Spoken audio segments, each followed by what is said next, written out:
have a roll call, please? Councilmember Rarback? Here. Councilmember Reddick? Here. Councilmember Brownstone? Here. Vice Mayor Jimenez? Here. And Mayor Penrose. Here. We have a quorum.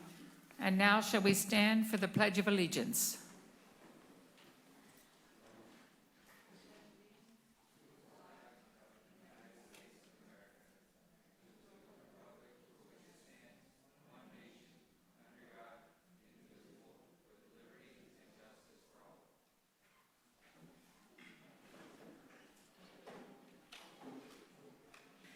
Thank you. May I have a motion to approve the agenda? So moved. Second. All in favor, say aye. Aye. Okay, we are celebrating tonight Hispanic Heritage Month.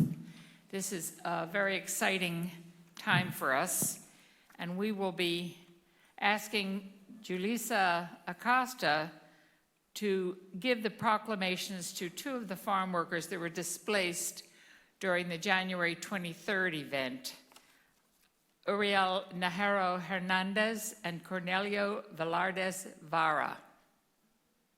Thank you, Madam Mayor. Good evening, council members and community. I'm here to present the Hispanic Heritage Month proclamation. And just a quick little note, the Hispanic Heritage Month is the official celebration of those whose ancestry can be traced back to Mexico, Spain, the Caribbean, and Central and South America. This observation started as Hispanic Heritage Week in 1968, but expanded to Hispanic Heritage Month in 1988. The celebration starts on September 15 to mark the Independence Day of El Salvador, Guatemala, Honduras, Nicaragua, and Costa Rica, followed by Mexico on the 16th, Chile on the 18th, and Belize on the 21st. And now I'll go ahead and read the proclamation. Victor, I will read the proclamation in Spanish as well right after, so no need to translate. Proclamation. Whereas from the early settlers of the New World to those reaching for American dream today, Hispanics have shaped and strengthened our country.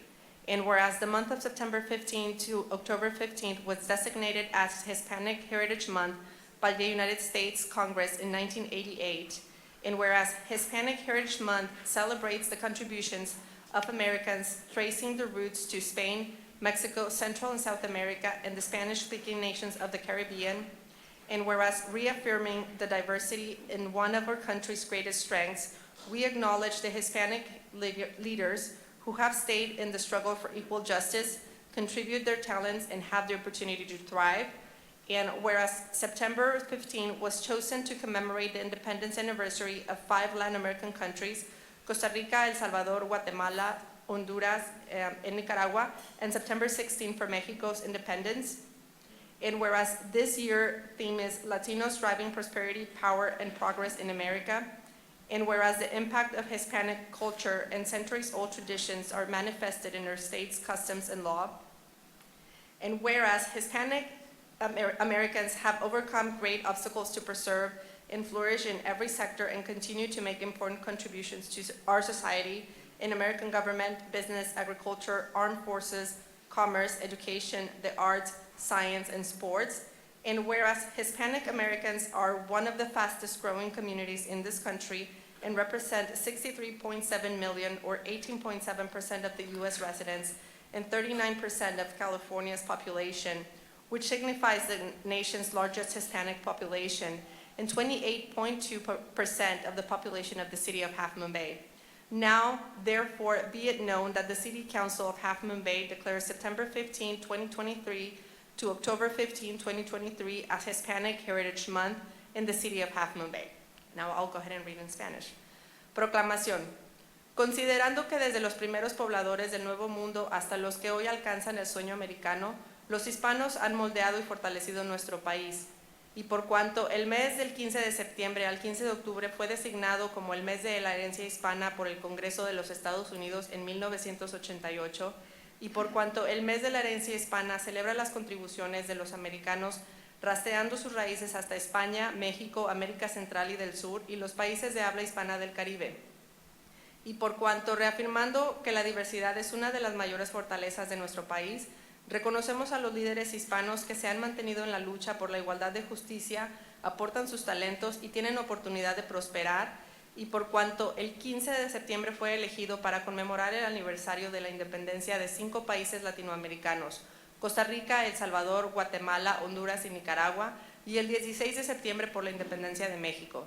Y por cuanto el tema de este año es Latinos dirigiendo la prosperidad, poder y progreso en América, y por cuanto el impacto de la cultura hispana y las tradiciones centenarias se manifiestan en las costumbres y leyes en nuestro estado, y por cuanto los hispanoamericanos han superado grandes obstáculos para perseverar y prosperar en todos los sectores y continúan haciendo importantes contribuciones a nuestra sociedad en el gobierno americano, los negocios, la agricultura, las Fuerzas Armadas, el comercio, la educación, las artes, las ciencias y los deportes, y por cuanto los hispanoamericanos son una de las comunidades de más rápido crecimiento en este país y representan 63.7 millones o el 18.7% de los residentes de Estados Unidos, el 39% de la población de California, que representa la población hispana más grande del país, y el 28.2% de la población de la ciudad de Half Moon Bay. Ahora, por lo tanto, se resuelve que el Consejo Municipal de la ciudad de Half Moon Bay declara el 15 de septiembre de 2023 al 15 de octubre de 2023 como el mes de la herencia hispana en la ciudad de Half Moon Bay. For 2023, we'd like to present this proclamation to 2 farm workers who have been living in Half Moon Bay for several years. Uriel Hernández Nájera and Cornelio Valladares Vara. They continue to demonstrate their love and respect for this community by farming this native land. Para el 2023 nos gustaría presentar esta proclamación a 2 trabajadores agrícolas que han estado viviendo en Half Moon Bay durante varios años, Uriel Hernández Nájera y Cornelio Valladares Vara. Ellos continúan demostrando su amor y respeto por esta comunidad, trabajando y cultivando esta tierra nativa. Gracias, Uriel y Cornelio.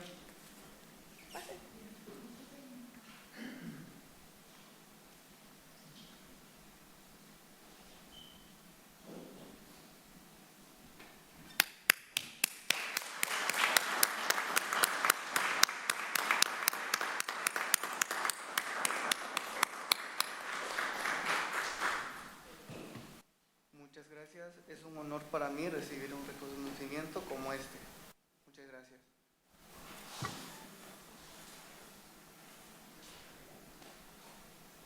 Thank you very much. For me, it's an honor to receive this recognition.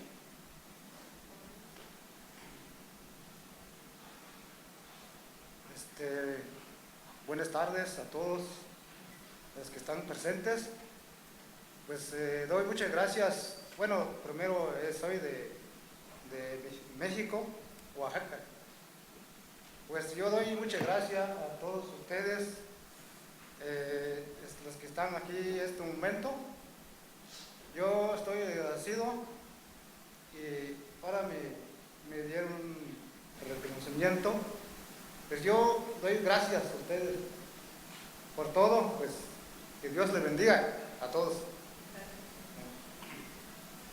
First of all, good evening. I appreciate very much this recognition. I am from Oaxaca, Mexico, and I'm very happy to be here and appreciate very much for this recognition.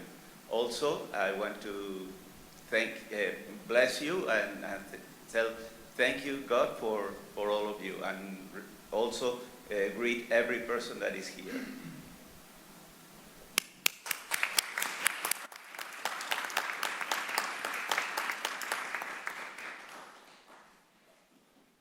Okay, we're moving on to mayor's announcements of community activities.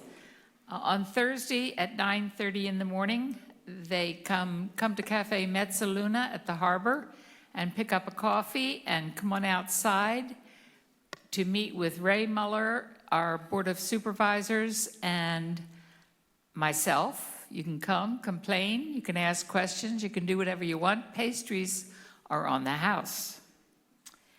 Thursday at 5:30, the Village of Coastside presents E.T. at the library. This Saturday, the End of Summer concert kicks off at noon. That should be a great deal of fun. It's a great band. It's going to be a great time. This Sunday, the Cabrillo Education Foundation presents the 5th annual Coastside Cornhole Tournament. I've never been to one, but this sounds like one I can't afford to miss. On October the 9th, the 50th annual Safeway Pumpkin Way Off. It's 50 years they've been doing it, and I think the record is 2,700 pounds from Denmark or something, but last year I think the winner was around 2,500 plus pounds. Huge. So come to the 5th. It'll be even more fun than it has been in the past. What's the date for that again? That's October the 9th, Monday morning at 7 a.m., and it goes on for several hours as they weigh each of the pumpkins. Okay. Catherine Enberger, our attorney, will tell us if there is a report out from recent closed session meetings. Yes, thank you, Mayor and Council and community. The City Council did meet in closed session prior to the regular meeting to discuss 5 items listed on the agenda. There is one item that I do wish to report out. This relates to the case Casamira Homeowners versus California Coastal Commission. This is civil case 19 CIB 04677. An appeal has been filed by the California Coastal Commission in this case, and I am just reporting out that the city has taken a neutral position in this case. The city is a real party in interest in this matter, and has provided unanimous direction to continue to stay neutral in the appeal process. Thank you. Thank you, Catherine. We'll now have city manager updates. Thank you, Mayor. We'll actually have an impromptu update by Eddie Bealey, our recreation supervisor, to provide a little more details about the Summer's End concert, and then that'll be followed by Matt Nichols from our Public Works Department. Good evening, Great. Council. Good evening. Sorry to be redundant. I know you touched on it a minute ago, Mayor Penrose. This Saturday is our 4th annual Summer's End Music Festival, hosted downtown Half Moon Bay, right in front of City Hall. This year we have 4 great bands that we're bringing downtown to this free event. We have many free activities for the community, folks of all ages. We'll also have in attendance 12 of our great local nonprofits, in addition to an entire kids activity in Summer's End area with a climbing wall, inflatable obstacle courses, and many more free activities. We want to encourage the community, the coastside neighbors that we have in our council to come and take part in the fun, and we hope to see everybody there. Thank you. Sounds great.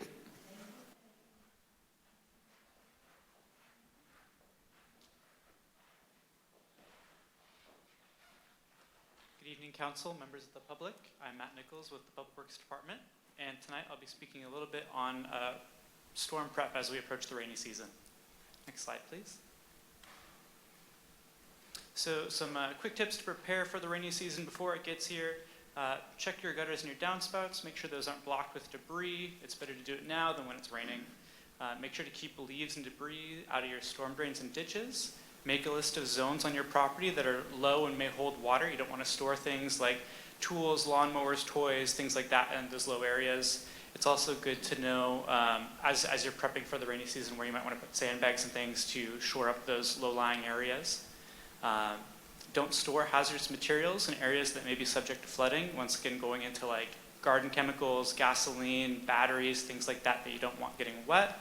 And then the city offers a self-service sandbag filling station at 110 Higgins Canyon Road, and the next slide will be a map of where that is. So if you're going to the south end of Main Street, near the big white house on the hill there, that's the Johnston House. The train depot there has that sandbag filling station, and that's open to the public. The bags are stored in a little Tupperware off to the side. Feel free to help yourself.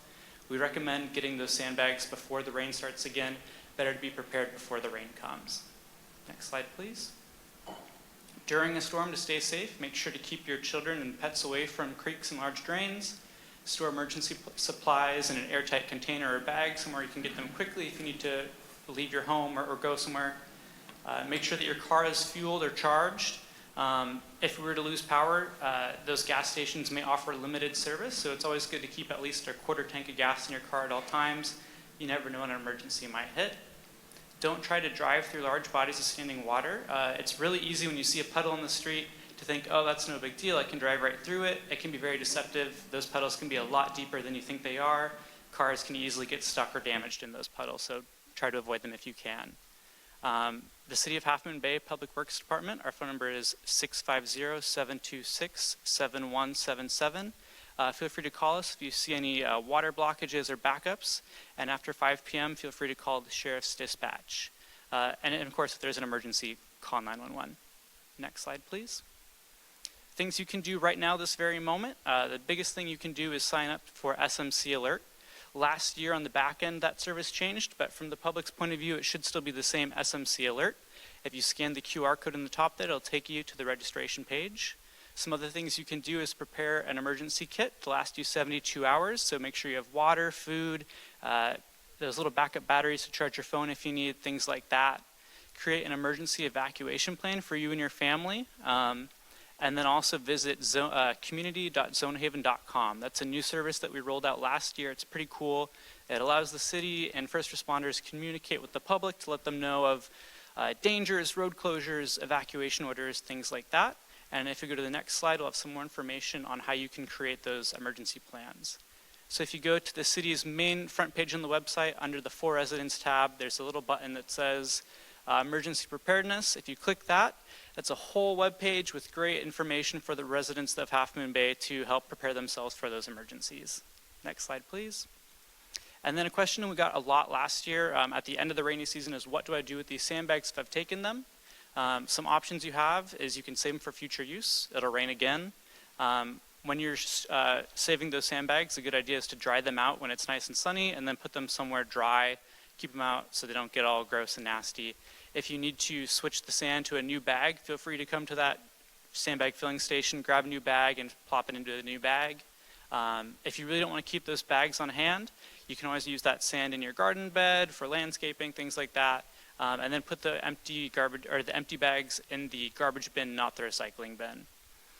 Filled sandbags, if you want to get them off your property, can be taken to the Ox Mountain landfill or the Shoreway Environmental Center. I'd give them a call before you bring those over, just to confirm and schedule that with them. And then lastly, please do not dump the sand on the roadsides, trails, beaches, or parks. Next slide, please. And then lastly, there's a great volunteer opportunity happening this Saturday morning. It's Coastal Cleanup Day. It's the 23rd annual. We have a number of coastal cleanup events happening all along the coast side and the state. For those interested, if you scan the QR code, it'll take you to the Coastal Cleanup website where you can find the cleanup happening closest to you. Most of those cleanups are between the hours of 9 to 12, so please come on by the Summer Zen Music Festival afterwards. Thank you. Can you tell us when the sandbag filling station is open? Yeah.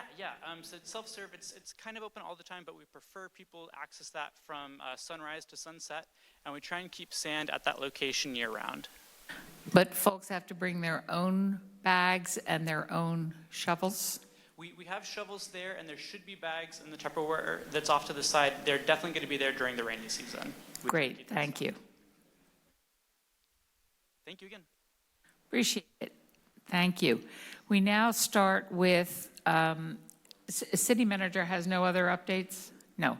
We go to public forum, and before we start public forum, we're going to hear from our Mid-Coast Community Council, Claire Toutant, who's online with us. So Claire will give a brief presentation on what's going on in the Mid-Coast.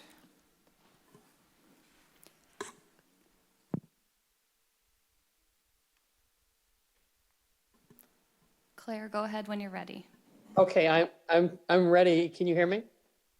Yes, we can. Okay, great. Okay. Luckily, I was able to be here tonight. So we've been very busy. I think I'm going to narrow down what we've been doing to 4 major things that you may have some interest in. First, there's been a problem with the Montara Mountain in that the road that goes up to the top of the mountain where the communications equipment is that belongs to various different agencies needed to be repaired over the summer, and it was felt that it needed to be repaired in an urgent fashion.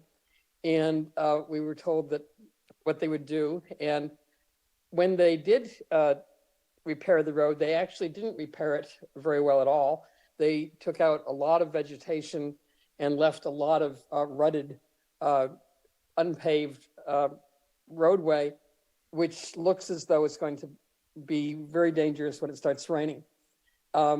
We've been trying to get the people who are responsible for that road to do something about it before it starts raining.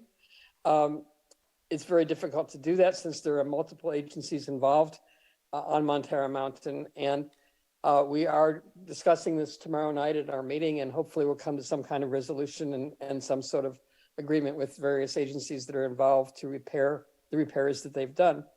We're also interested, and this may actually involve Half Moon Bay in some way, in the fact that while it is imperative that there's access to the top of the mountain because of the communications equipment and other things that are up there, there apparently are other ways to get there. Some of them could be accessed through some of the roads that go through the hills east of Half Moon Bay and through near Quarry Park, but that's been blocked by various people. So we're trying to look into whether there might be at least an emergency way of accessing the top of the mountain when things are actually dire, which we feel like they may be soon. So there's that one topic was Montara Mountain.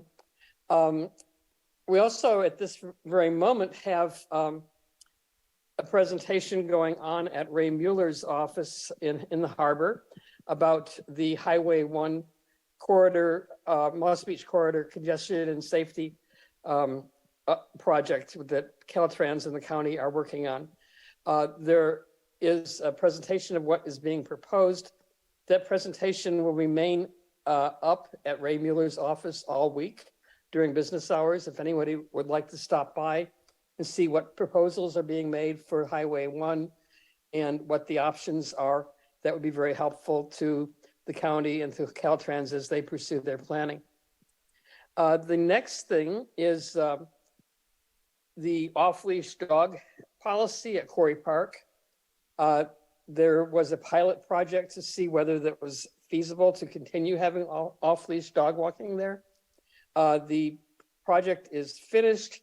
The results were generally to the county's satisfaction, but the policy hasn't been actually enacted yet. And there have been a number of problems that have arisen and come to people's attention in the last couple of months, including dog bites and dogs in places where they shouldn't be, and other problems that need to be addressed. So that's a pending issue as to whether that will actually be put into effect, the off-leash dog policy. I suspect it will be, but there may need to be some modifications. The final major thing that we've been working on is Cypress Point, the 71-unit affordable housing project proposed for Moss Beach. This is, there is an environmental impact report that came out about 3 weeks ago, and we have been asked to comment on that. We have generated I think, 86-page comment letter in which we, residents of the community and consultants, have looked at each of the items in the environmental impact report, commented on what we feel like seems adequate and accurate and what doesn't. And we're not taking a position on the project itself, but we are concerned about environmental impact, which is considerable, and also on some of the facets of this project that the developers admit are not mitigatable, including safe access to Highway 1. So we're going to be looking at that tomorrow night at our meeting. And there are other options for sites for this project, and we may very well want to encourage that the county look at some of those other sites. So those are highlights, and I'll stop at this point. And if there's any questions, I'm happy to respond to them. Thank you, Claire. Council, are there any questions? I don't see any questions, Claire. Thank you very much. Okay. Okay, we will now move on to the rest of public forum, and we have Guido Ciardi, followed by Brian Shields. Good evening, everyone. My name is Guido Ciardi, and I'm a resident of Half Moon Bay. And I just, not taking up too much of your time, but I just wanted to say my family was very happy to see the event on Saturday celebrating National Hispanic Month. And it was a great day. As usual, I wish it was a little bit more publicized, but anyway, I thought it was great. It tied together not only the Hispanic heritage of Half Moon Bay, but also, you know, with the ranching and the horses and all that. And it was just a fun event, and just wanted to express my gratitude for everybody that put that on. Thank you. Thank you, Guido. Brian.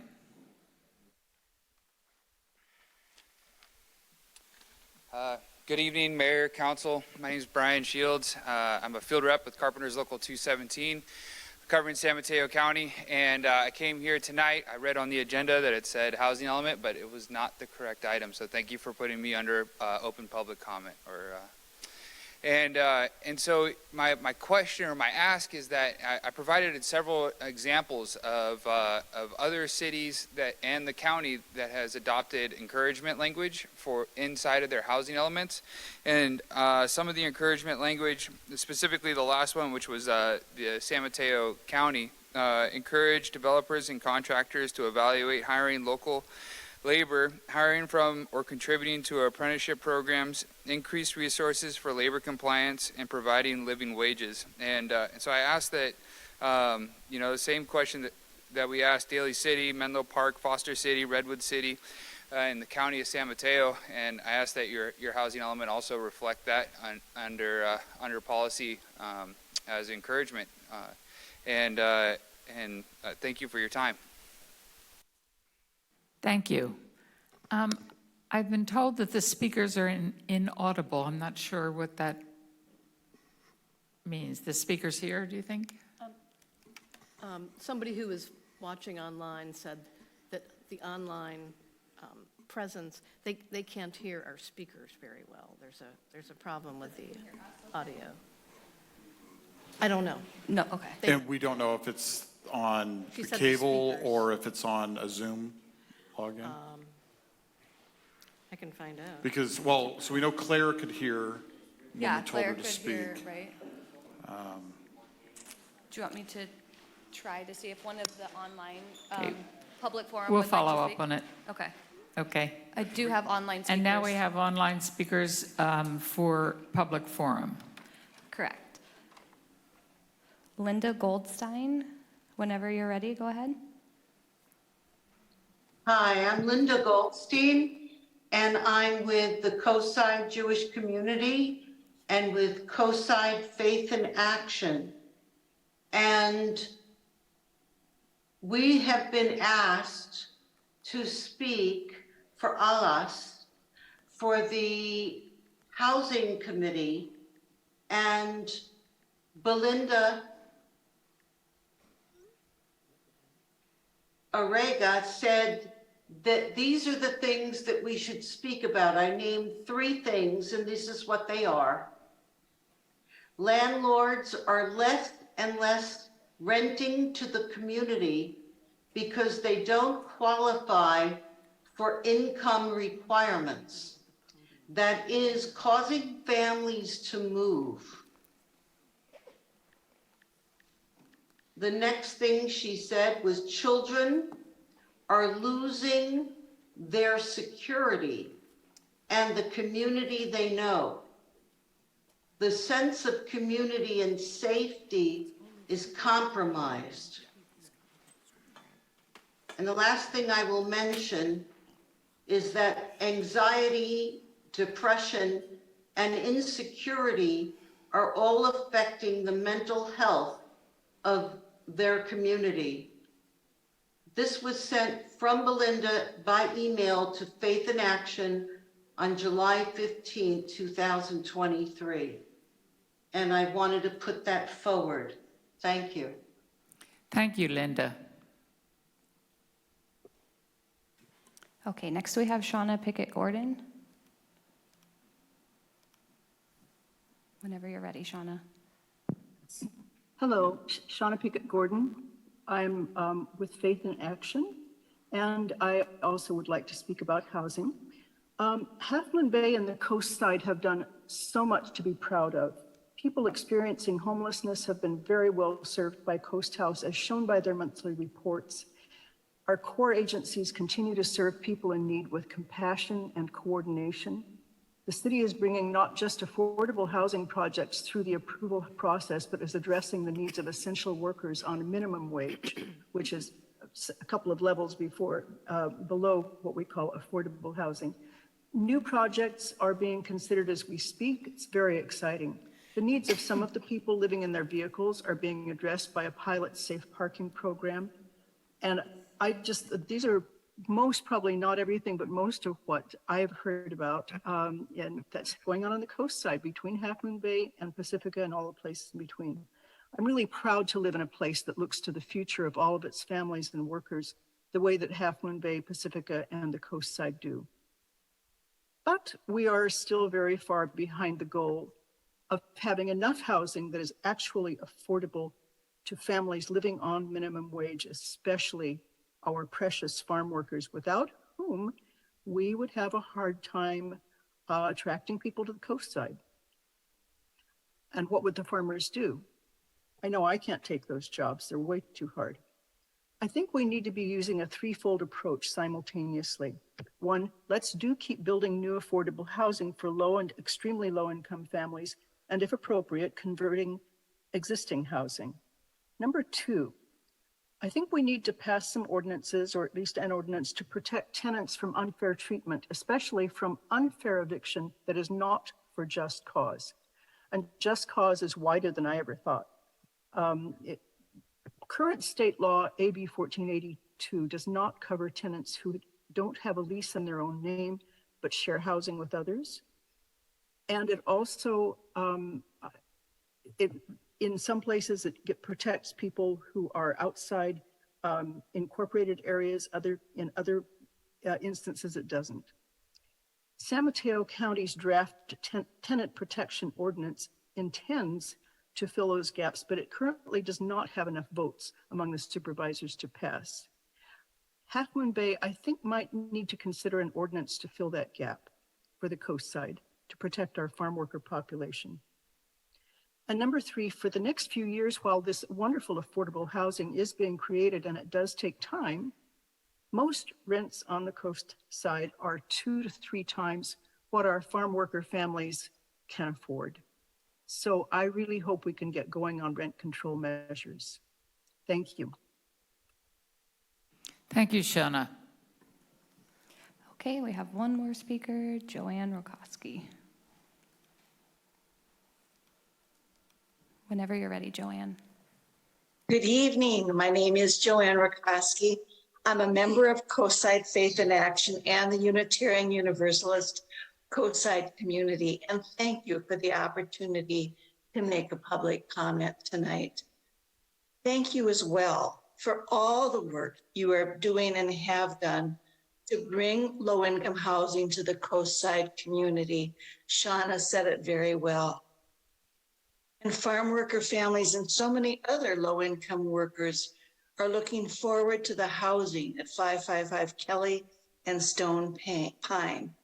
It can't come fast enough for families for whom the entire family crowds into a single bedroom and shares that house with other families.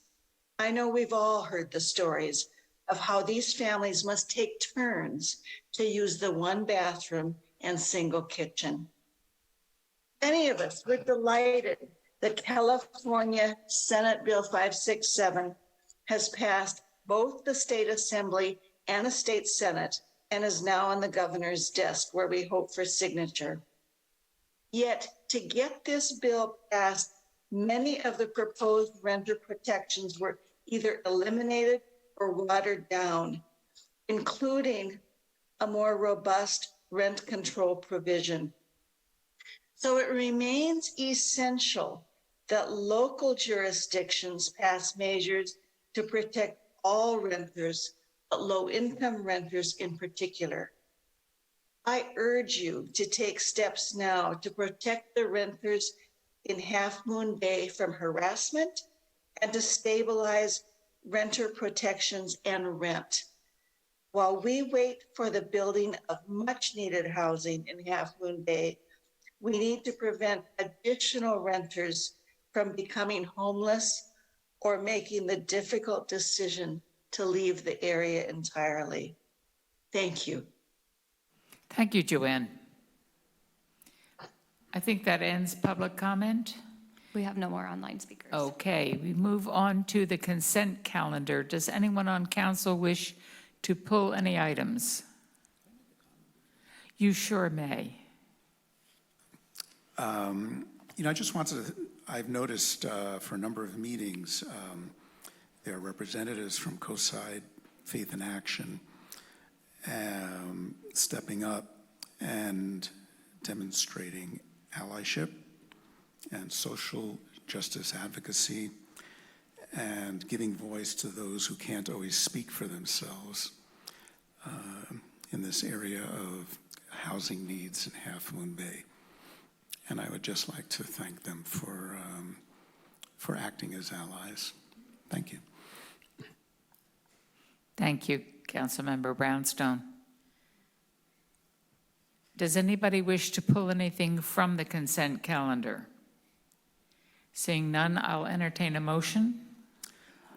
I move that we adopt the consent calendar, including items 1A, waive reading of resolutions and ordinances, item 1B, receipt of legislative position papers, item 1C, resolution of support and submittal of a grant application for measures A and W Highway Program funding for the Highway 1 South Corridor Study, item 1D, Sustainability Purchasing and Practices Policy 2023 Update, and item 1E, Amendment 1 to Professional Services Agreement with Rincon Consultants, Inc. for Housing Element Environmental Review.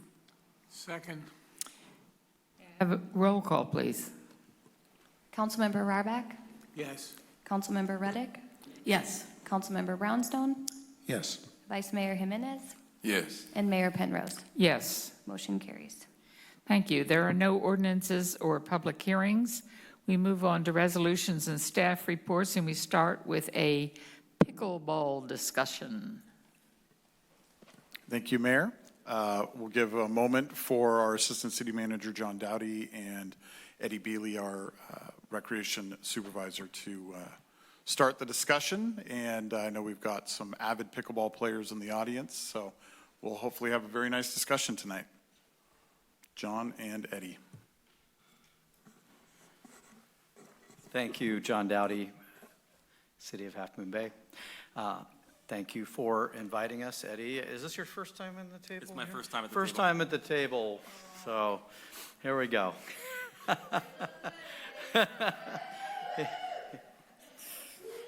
Eddie seems to have some fans in the audience. So we don't want to take a lot of time. Obviously, there are folks in the audience who are interested in speaking. We were pleased to respond to the council's request for a report and some information regarding our pickleball programs.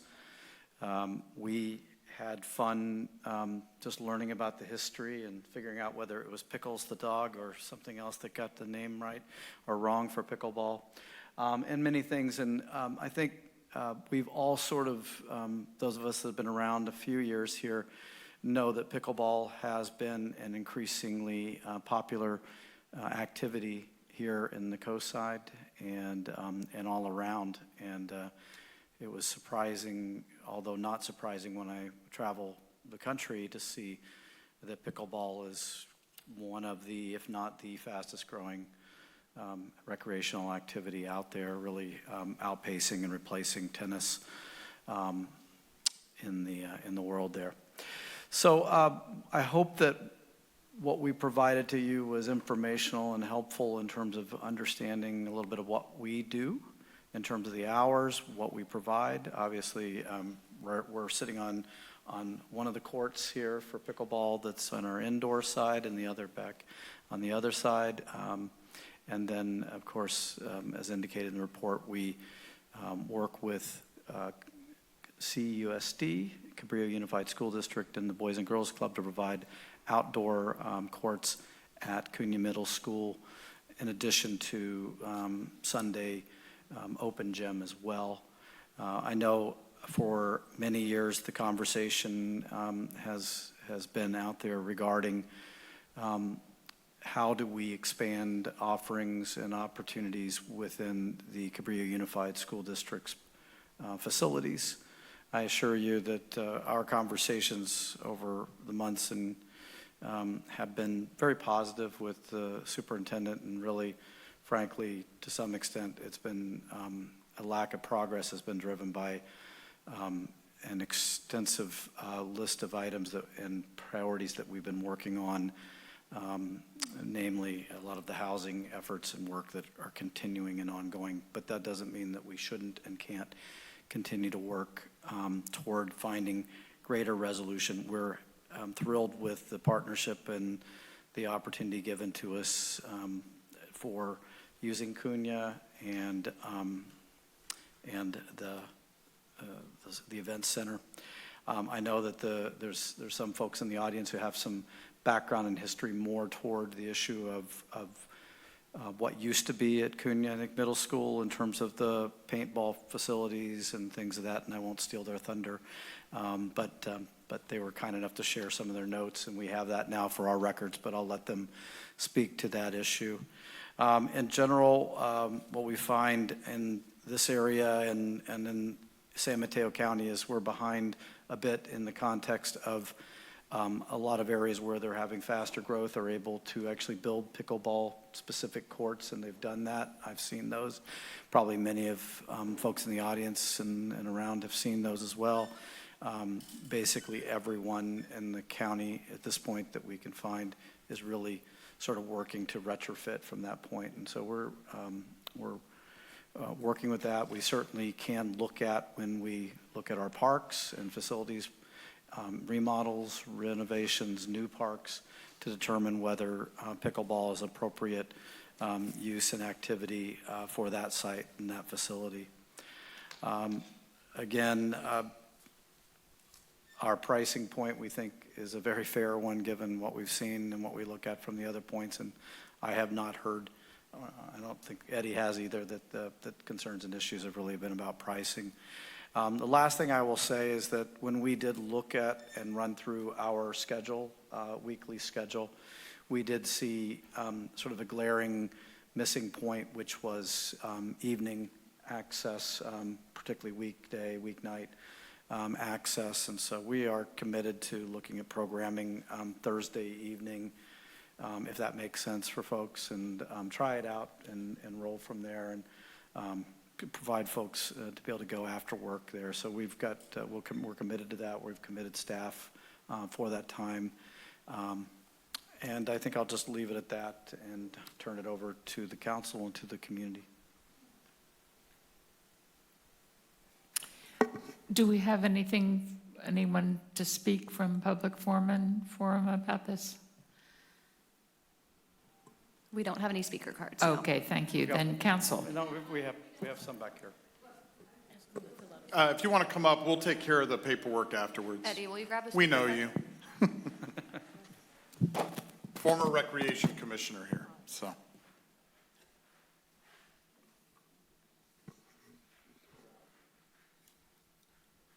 May I talk? Okay. Please go ahead. My name is Elaine Rody, and I'm one of two people who actually brought this sport to this little town many, many years ago, when there were two young men who were running the department here. I can't think of their names. I guess that's old age. Julio and Jay. And they just took it over as if it was the best thing in the world, and they ran it just like It was, and then all of a sudden, it stopped. And we're not quite sure why, but I am so pleased to have gotten Eddie's email today because I thought it was dead. I thought the only thing we were going to see of pickleball was going to be what the Ritz-Carlton is doing. And they have 4 outstanding courts. And they built them because the people will come and stay in the very rich Ritz-Carlton and pay $500 a night, and then they will come out and play on those 4 courts. And we can just sit by and watch it. We could join if we paid $1,200 and then paid, I can't even imagine, $165 a month. Then we could use those courts. So I don't want to say a lot except I appreciate, and I was totally surprised to hear that there was at least somebody thinking about it. And believe me, there are a lot of people who probably didn't come tonight because they didn't believe it. So some of us are believers, so thank you. Thank you, Elaine. It was Councilmember Ruddock's suggestion that we bring this before the council. So we have her to thank. All right, Debbie, yeah. My name is Kate Livingston. I'm a resident of Half Moon Bay, and I would like to ask the council if they could direct the Parks and Rec Department to make a further study. They've done a good start with other cities in San Mateo County that have implemented pickleball courts. As John has said, it's a growing sport, and I'd like to see Half Moon Bay join the group. Cambria, a small city full of retired people down in Central Coast, has 6 dedicated pickleball courts, which I recently played on, and they would be a community to reach out to. Redwood City, San Carlos were not included in the study that was published in the board packet. But there are cities that are small, like Half Moon Bay, that have made it happen. And I would ask the City Council, please could you direct the Parks and Rec Department to further investigate how it was done. What did it cost? What did it take from the community to implement dedicated pickleball courts? And I know that land use is always a problem on the coast side, and I recognize that. And noise from pickleball is becoming a big issue as well. Taking these things into consideration, there's got to be a way to find pickleball on the coast. If you build it, they will come. Thank you. Thank you.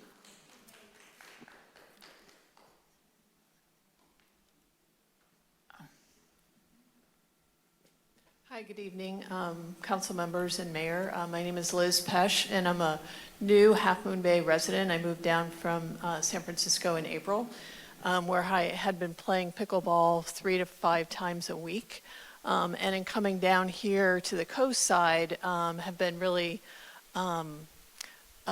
disappointed in the lack of pickleball facilities here, and the amount of, or the missed opportunity, I think, in the coastside community to really recognize what an important measure that pickleball can play in the community.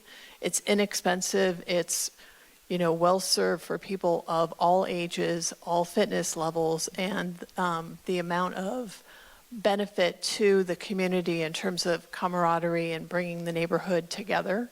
It was mentioned during the opening comments about the growth of pickleball, and it is the fastest growing sport in the country, whereas in 2021 there were 5 million players. In end of 21 to 2022, there was 36.5 million players in the U.S. So it's growing. It's an important part of so many communities throughout the California, and I really urge the council and the Parks and Recs to look for ways to expand and promote pickleball. And I agree, if you build it, they will come. Thank you. Thank you.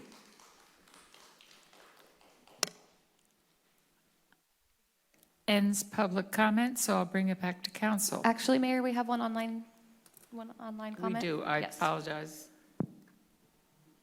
Nancy Marsh, go ahead. Hi, thank you. Just checking if you can hear me okay. Yes, we can. Okay, thanks. Just a few comments. I learned to play pickleball about 6 years ago at Ted Adcock Center. And Eddie and his team, I just want to say thank you so much for your support and keeping the sport alive through the pandemic, and then bringing back the schedules after. I would echo the comments about what a fast-growing sport it is. There are even now professional pickleball leagues with teams owned by people like Tom Brady and LeBron James. So it seems it's here to stay. One comment I would make is, while I am an occasional pickleball player, my husband is an addict who now plays 5 days a week, usually at the Bay Club in South San Francisco or Burlingame. But he has played in tournaments, and I would just mention, if you have a facility, what a draw it can be for tourism and tournaments. For my sins, I went to St. George, Utah, which I probably wouldn't go to except for my husband playing in a tournament. But they have 2 weeks in a row of tournaments. They've got about 30 pickleball courts and thousands of people. We don't want thousands of people on the coast, but 6 courts would get you quite a long weekend of visitors for tournament. So it has the opportunity to produce some revenue for the city, as well as some cost for the city. One suggestion I have is, if you look at Mitchell Park in Palo Alto, they have restriped their tennis courts. They're still available as tennis courts, but you can fit 2 pickleball courts on either side, one on either side of the net in a tennis court.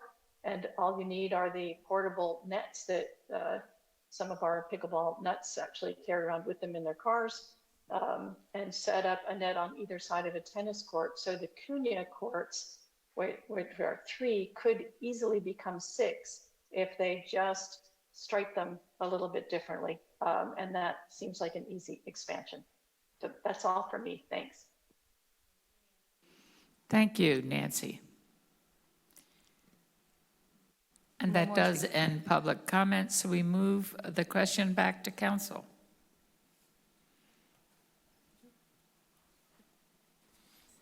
No question, but I was actually looking at some images when Nancy was speaking, and maybe we can actually work with the school district, to do that. Here at Cunha, maybe at the high school where they have the volleyball courts, because to me it looks pretty similar. The tennis court, the pickleball ball court. We can try that, make it available for the community. And then maybe what we look into, maybe building separate courts.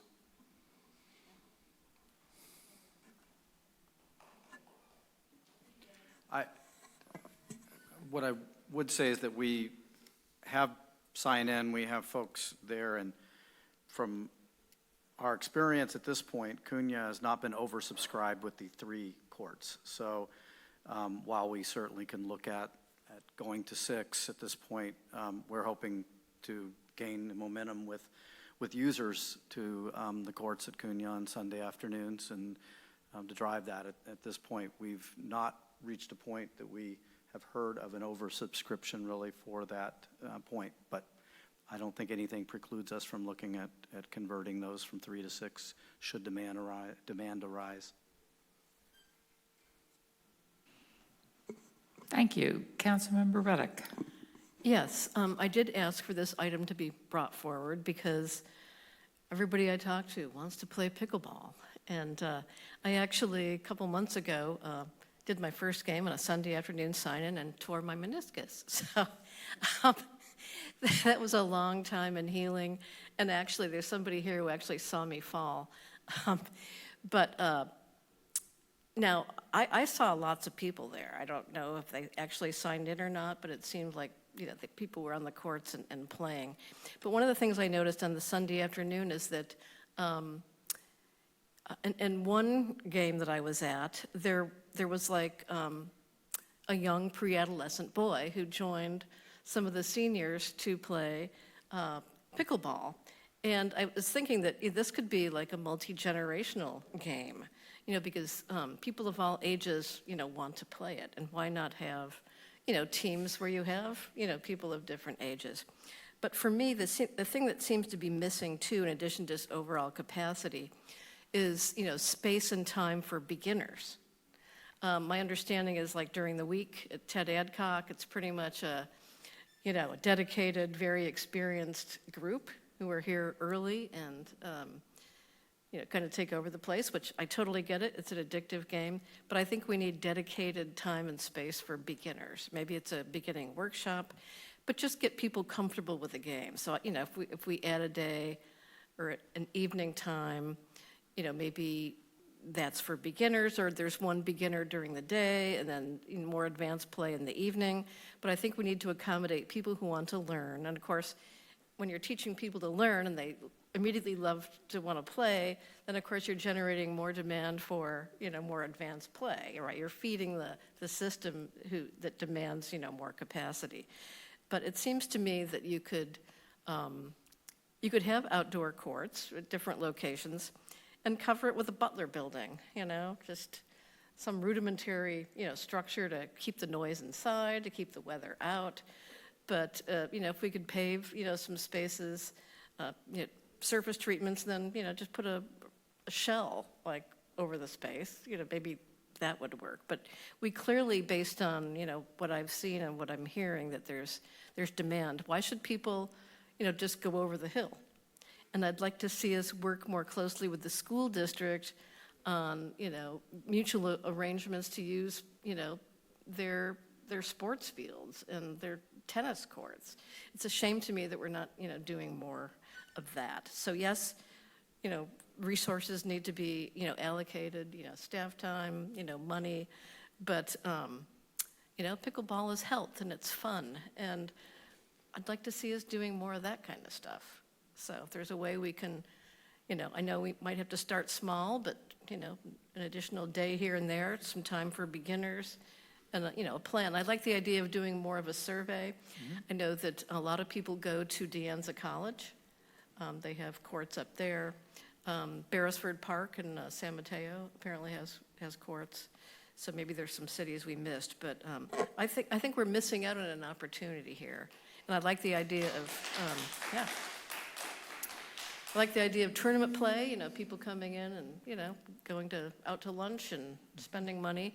So, I'd like to see this, become a priority. And I know our priority setting is in March, but if we can make tweaks now, that would be good.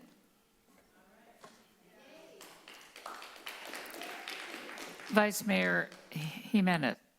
I just remember I was on a coastal trail ride, bicycle ride, and I saw people playing Venice Beach. And is it possible for us to maybe mark a couple courts or pickleball? Yeah, so they were actually playing pickleball on the parking lot. On the parking lot, yeah. Yeah, so why not mark, right? Can we maybe request to mark the court on the parking lot when it's not busy and maybe you can use it?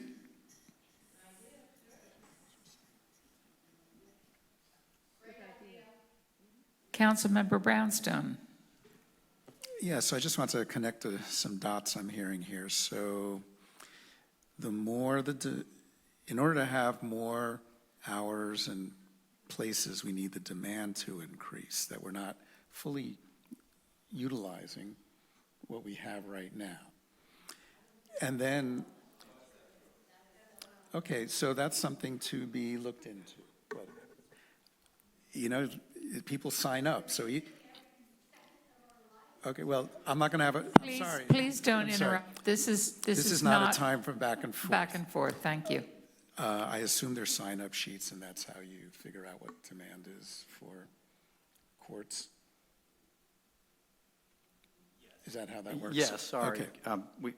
We have been tracking that. As we indicated, most of our frequent flyers or frequent pickleballers, they use the punch card system, so they buy 12 for 20. Okay.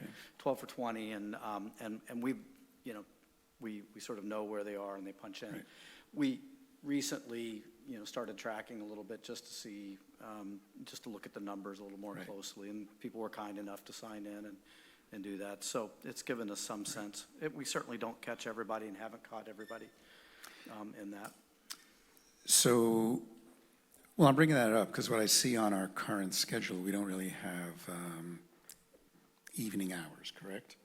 We have no evening hours at this point. Right. So that seems like a great opportunity to go to Councilmember Ruddock's point, to start adding beginner classes as part of our, rec schedule, right? We get that schedule, we offer classes, beginner classes, we'll have someone who can really instruct. There's always fees for those classes, so it'll help pay for the instructor. And then you'll start getting more demand, and also it'll build people's confidence who might feel, well, I don't know how to play, and I'd love to try it. I'd love to play and not get injured, and have someone who can, give a few tips, et cetera, that I've been hearing. But we have a whole open schedule there, and so that would be a good way to start out, and then we can also just add regular classes as well, but it seems like a good opportunity to add in some of the beginner classes. That's it. Maybe some family play, family day. Certainly. I think, again, we've been pondering and going to be talking to the Parks and Rec Commission about doing some surveying just in general about our programming. This is certainly one of those areas we want to talk about. And certainly our survey, as limited as it was, we found that there are a number of agencies that use the classes as a way to bring people into the sport who are not necessarily maybe as capable and are afraid. These folks have ripped me up going over here at the courts, so they're very good sometimes. So I know, which is great, and they're extremely interested and have fun. If you ever come in here, you certainly hear it and deal with it. But I could see, I think we can all see for those that are just newcomers to the sport, it can be a bit intimidating for any sport that you're taking up. So we'd like to look at programming, and I think we can do that in the coming cycle of classes to at least add beginner, and then hopefully take a look at transitioning to perhaps intermediate and advanced even at that point, without taking away court time. I think that's the critical piece, is with limited court time. I think most folks' concern is going to be that we're taking away from the open play. So we have to figure out a balancing act between those classes and not taking away free open play time. Great, thank you very much. That was a great presentation. And you have enough information from council to know where to go from here. Thank you very much. Thank you for the staff work on this. Appreciate it. Okay, we are moving on to item 3B.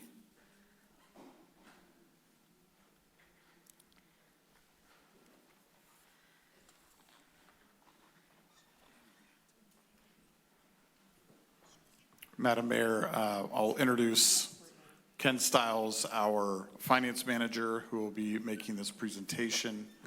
And we also have Lisa Lopez Rossi, our admin services director, on hand if additional questions come up.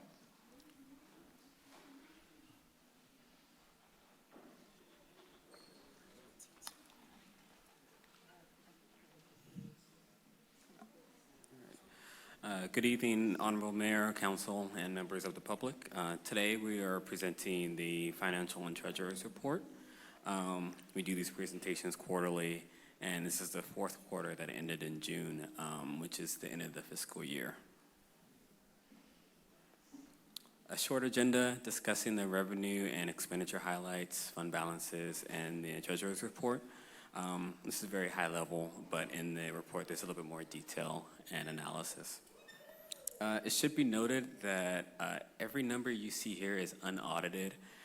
We are currently in the middle of our audit. We have an independent auditor, as council knows. Once that is completed, we will bring the audited numbers to council along with our annual financial statements. And this usually happens in December. On the city side, we do consider these numbers to be complete and done, and the books closed for last year, but we always have the independent auditor to always confirm. Starting with major revenues, transit and occupancy tax.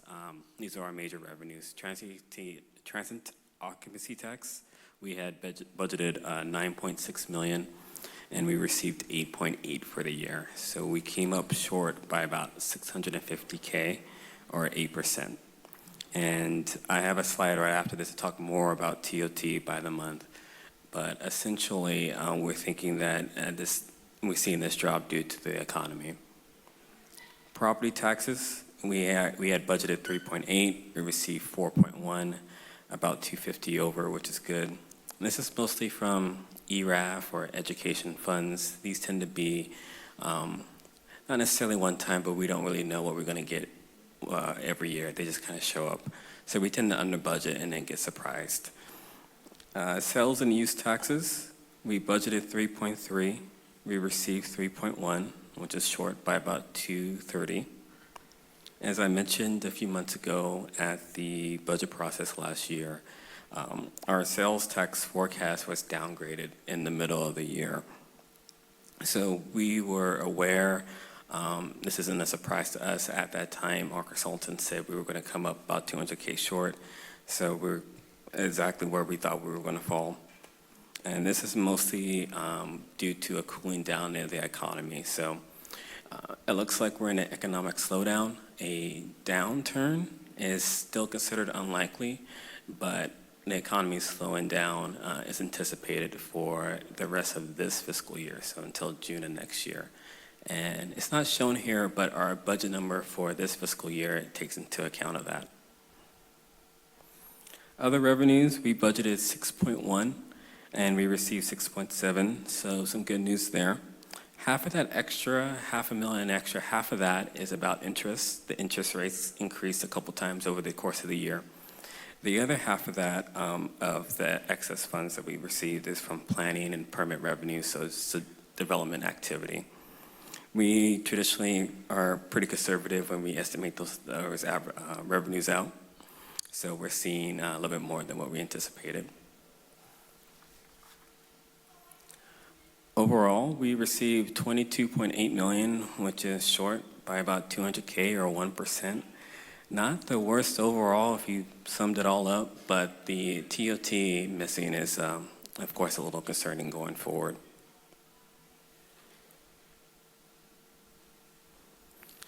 Now for TOT specifically, this is a chart of our revenues by the month. The darker teal is for the current year. The gray is for the year prior. And as you can see, starting in November, we haven't been hitting our TOT mark. In January, we beat the mark, and at that time we thought, oh, okay, maybe we had some fluke months and we're going to get back on course. But immediately the month right after spin, we haven't been hitting that mark month after month. There are a few things that could be the reason. Bad weather, issues with 92, maybe right after COVID, we experienced heightened enthusiasm to get out and come to the coast, and now this year, not so much. Given that sales tax is also down, I imagine the economy is into play here as well. Occupancy rates in the last 2 quarters, so January through June, were down by about 4%. So it might be a mixture of all those things, but as of today, the economy seems to be the main driver of why TOT is down.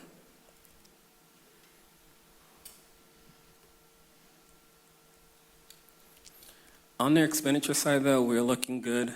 We are going to end the year coming under budget by 1.4 million. We didn't spend as much as we had budgeted for. We are generally conservative in that regard, but also we had quite a bit of salary savings. We had some vacancies, the assistant city manager, the city engineer, analyst roles, and there's some shifting with personnel. So we didn't spend as much as we thought we would for salaries and personnel. With 1.4 being not spent for the year that just completed, what happens is that it just kind of goes back into our unassigned funds, which I'll show you on the next slide. So overall, our revenues came up short by 200K, but we are gaining some 1.4 million in expenditures that we didn't spend.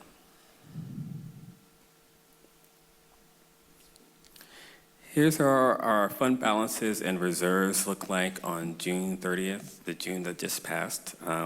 We had 9.8 million in reserves, which is fully funded, and about 6.3 in unassigned. You can see our unassigned going up by roughly 1.2 million. Now, as a reminder, during the budget process last year, back in May,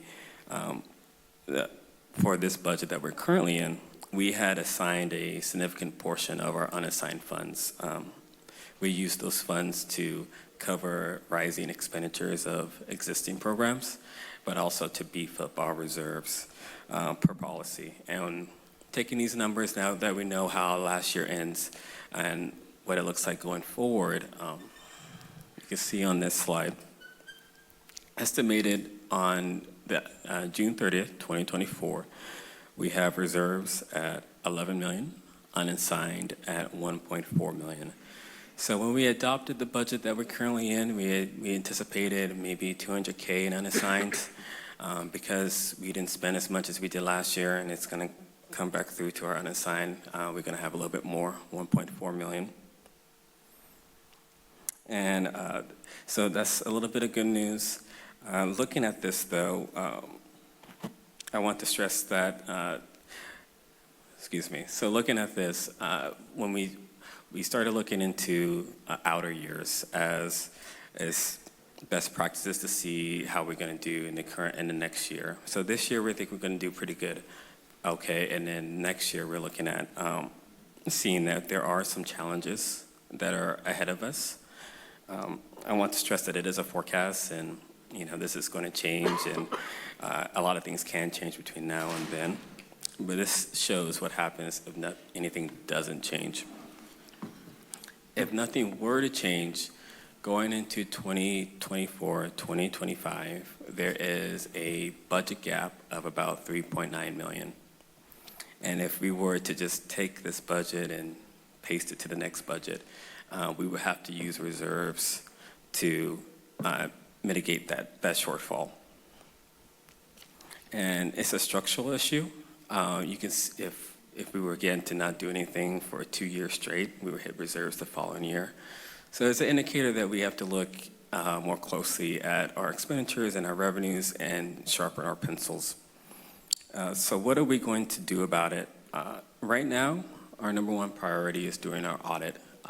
We feel very confident with these numbers, but we want our independent auditor to confirm, kind of get our financial house in order. As that is going on, concurrently, we are in the middle of a fee study. Council approved this back in March, and I'm sure Council is aware, but a fee study is to review the fees that we charge for our services to make sure that they cover the cost of said services. Once that's complete, we of course bring it to Council for any recommendations or setting the fees. After the audit, around the mid-year, we want to sharpen our pencils and look at everything. And hopefully by mid-year, we have a clearer picture for Council to see where we're heading and what can be changed.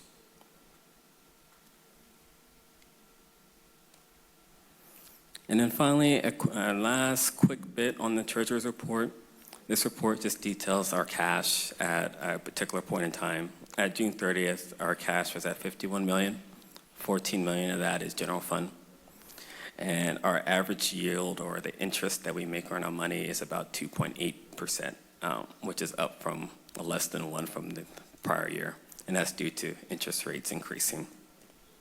This report went to council as a consent item a few weeks ago by itself because the quarterly wasn't complete yet. It was approved then, but I just want to include this slide just in case there were any questions. With that, here are the recommendations. Accept the financial report for the quarter ended on June 30th, 2023. And with that, I'll take any questions. Thank you. Before questions, do we have any speakers, public forum? We have no speakers. Okay, thank you. I'll bring it back to council then for questions or comments.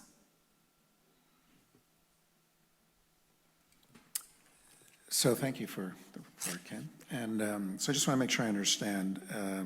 If we do nothing, we will have basically a $4 million deficit in 2024-2025, and another $4 million in 2025 and 26, correct? So in terms of actions, so over 2 years, $8 million of deficit, which would probably eat up in, half of all our reserves, right? I mean, there's 9 million, and then there's two separate reserve funds. Yes, there's two separate reserve funds. I can't recall the exact breakdown between the two, but we have 11 million. 11 million. So over 2 years, so way over half of our reserve would be eaten up. Now, when we're talking about structural actions, I've heard something about raising fees and costs, right? Fees. What other cost-cutting items are being thought about that can make up that kind of deficit? I'm happy to jump in on this. Yeah. I think we're getting into some policy questions, and obviously this is something we've already started talking about when we approached the budget earlier this year. This is not a surprise. We've known it's coming, and we've been working towards it. I think we look at the cause of the problem, which we're still identifying, but we can pinpoint some big things, and it's not one issue, which means there's not one solution. There's a lot of things that have happened over the last few years that have put us in this situation, and it's going to take a lot of different approaches to get us there. As we've looked, if we cut this or we cut that or we increase this, does it get it there? No, none of those single things will do that. We can't cut our way out, and we can't tax our way out. There's going to have to be a combination of a lot of different things. So the fee study is really, really important. This audit report, when it's finalized, is really, really important to understand where we're at this year. We're going to have to look at everything. We're going to have to look at where we can continue to cut costs. We've done a good job naturally not spending as much as we've budgeted. So I think we'll have to be even tighter on our budgeting for next fiscal year and going forward. Beyond just being tighter as far as identifying really accurate expenditures and revenue estimates, I think we have to cut. We have to look at things that are unnecessary or can be delayed, and we're going to have to cut back. But that will not be enough. We will have to look at our staffing and see where adjustments can be made. We are holding some of our vacant positions open now to continue to realize salary savings and not commit ourselves long-term to additional positions right now that we just can't afford. We are going to have to look at fees. We may have to look at taxation. We know that the biggest impacts that we're seeing right now are TOT and sales taxes are down. There's nothing we can do to control that. We work with the chamber and the BID on marketing our hotels. I think there's a good job done with that, and I think what we're experiencing is happening across the board. Tourism is down. People are spending less right now. That will, I think, come back eventually. We're going to have to figure out things to do in the meantime. And even if they come back to pre-pandemic levels of occupancy and those types of things, that will not be enough to bring us out of this deficit. Obviously, the next two items are going to cover this, the costs of providing public safety support to our community. The sheriff's contract and the public safety communications 911 contract have gone up significantly for the same reasons. The county has had to look at their costs. They've been undercharging. They've got to get back to cost recovery. And so we're seeing that reflected, and that's the single biggest hit to our budget right now. That's not going to change. Those are not going to go down. So we have to look forward to continuing to pay these increased fees because these are necessary services, and we believe the county is charging us fairly for the services that they provide. We'll look at alternatives, but our exploration of alternatives is not fruitful. It's more expensive to try to do these things on our own. We'll have to look at all of our contracts, all of our consultant services and contract services, and figure out where we can cut back there. A hard place to look, but maybe necessary, is capital. We're going to have to look hard at where do we really carefully invest in capital projects where we have to and need to, and where are we going to have to hold off because those are one-time costs that we actually have some control over. So this is the exercise we're going through right now as staff, and our hope, as Ken articulated, is when we come back at mid-year, we'll have a really good handle of how this year's looking, but I will give you a sneak preview. It's looking a lot like what we saw last year.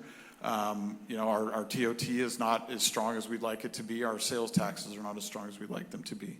So when we come back at mid-year, we intend to bring back a plan to at least start chipping away at this deficit. I don't think it's something we can fix in 1 year, but we've got to start chipping away at it so that ideally we don't touch those reserves.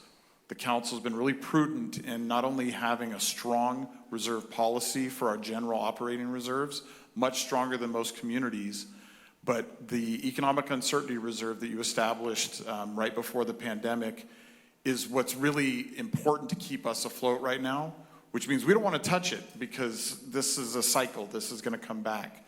So our hope is to find a plan that prevents us from ever spending any of these reserves, and certainly not going beyond those economic uncertainty reserves. So our intent is to come back at mid-year with that plan of how we're going to start moving towards a structural balance again. And as I've shared, there's a lot of different things we're exploring. I think the biggest thing, of course, then is if we can't come to a balance with cuts and changes, we will have to look at taxation. There may be a need. One thing that we're seeing in the world is costs of providing services are not keeping up with the increased revenues that we're getting from the community. The cost of doing business is changing, and so we're either going to have to eliminate services or look at other ways to generate those revenues. Obviously, we want to avoid that. Mm-hmm. The community obviously doesn't want to see that, but that may be the harsh reality at some point. I have a question. We say that our TOT's down and our sales tax is down, and that we're blaming that on a general downturn in the economy. But can we? Are there other ways to look at it to say there is something going on in Half Moon Bay in particular where we are not attracting tourists or we are not selling them what they need? And did our economic development group look at that and look to see what's going on in other cities like Half Moon Bay, which do rely on tourist monies to keep them afloat? Have we done those kinds of have we looked at that? So I think it's both. I think the economy this is impacting people everywhere, but yes, we can take a deeper dive. I'm not talking about what we think it is. What I'm talking about is that's a fact that tourism is down everywhere. But we can also take a deeper dive on how do we attract, there's still a market out there. How do we bring those people here as opposed to other communities? Because what I've heard is that tourism is not down everywhere. Tourism is up in some places. And I don't understand why, and I don't understand, I haven't looked at it, but I know that there are questions out there to be asked, and it's I don't want to say, okay, we just have to cut everything because we don't want to go into the reserves. And I agree, we don't want to touch our reserves. We want them to be healthy. But is there something else we can do as a town to become more vital, become a place where we can bring the TOT back? And some of that was addressed in the Recovery Initiative report. We talked about our assets, that make us unique, our agriculture, our coastal access, the things that make us unique, and how do we leverage those. But yes, to your point, I think that is going to have to be part of our strategies to take a deeper dive and market ourselves better and drive more. But I think we do a good job of that, and I think we really do leverage our natural assets. And so that's why I just say I don't think we can depend on thinking that there's a few things we can do and all of a sudden tourism just explodes. So it will be looked at, absolutely. No, I get that, but I actually don't think we leverage our uniqueness very well. I think, there are a lot of people that come to Half Moon Bay that don't know that we have a big fishing industry here. A lot of people that they don't know we have a farming industry. They come here to go downtown. So it's a complicated issue, and I'm not saying, I'm just saying there are more questions to be asked, and I think it's important to look at it in a new way and in a fresh way, because this is not going to be the next 4 years. This is going to be the next 12 years. This is going to be the next 16, 20 years, and we want to stop whatever it is that's happening in its tracks now and get on top of it and do what we need to do. Councilmember Ruddock. So one thing that's very real is the cost of money has gone up, right? So people have bought cars, they've bought homes, mortgage rates are higher, their monthly payments are more, the car payments are more, credit card interest is higher. So people are really affected by what's been going on with these increased, rates. And they say inflation's coming down, but again, the cost of money isn't reflecting that yet for, ordinary people. And so I read where tourism is going up is national parks and state parks. Try to get a reservation in a California state park or a national park.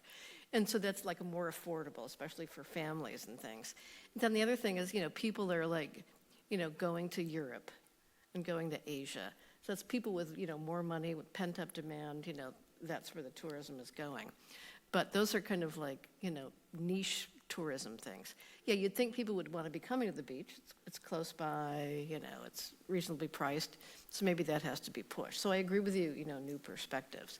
But I think we also want to look at our permitting regime for businesses, get those things going faster if we can do that.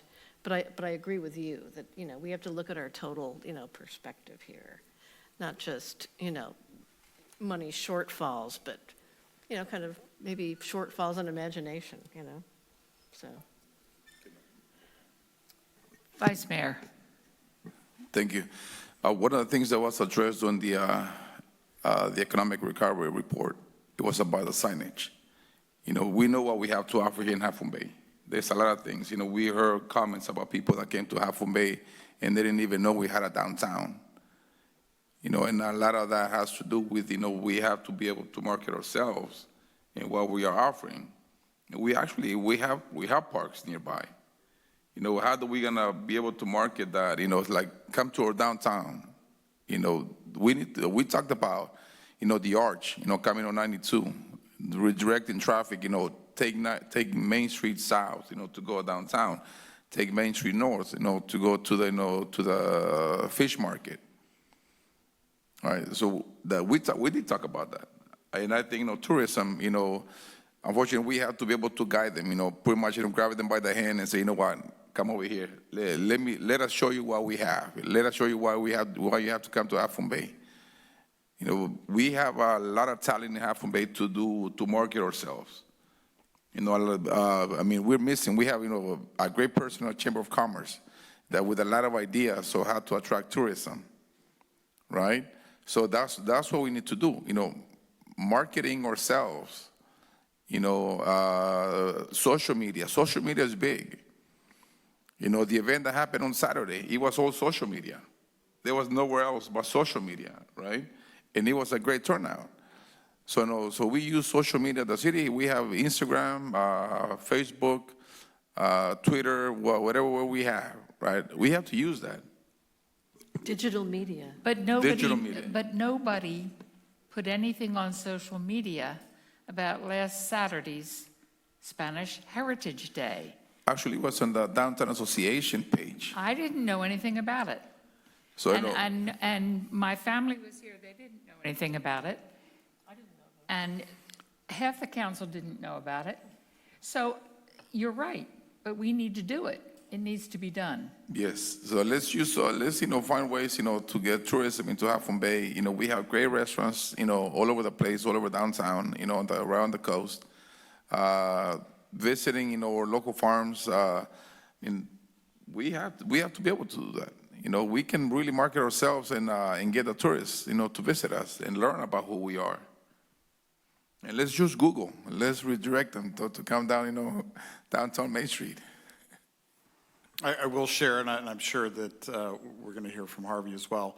The key to all of this, though, is visitors don't necessarily translate to revenue that supports the city.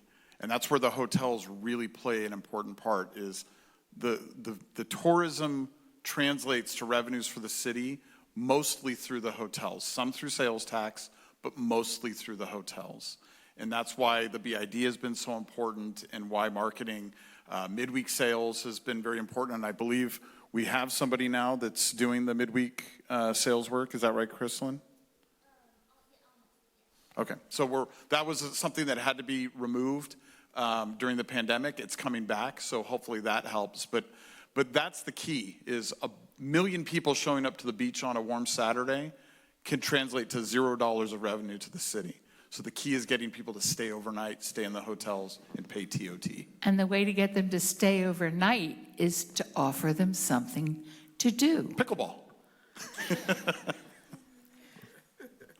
I mean, Sorry, it seems to me that that's where we ought to have the chamber and staff and the farming community and the fishing community all working together to figure out.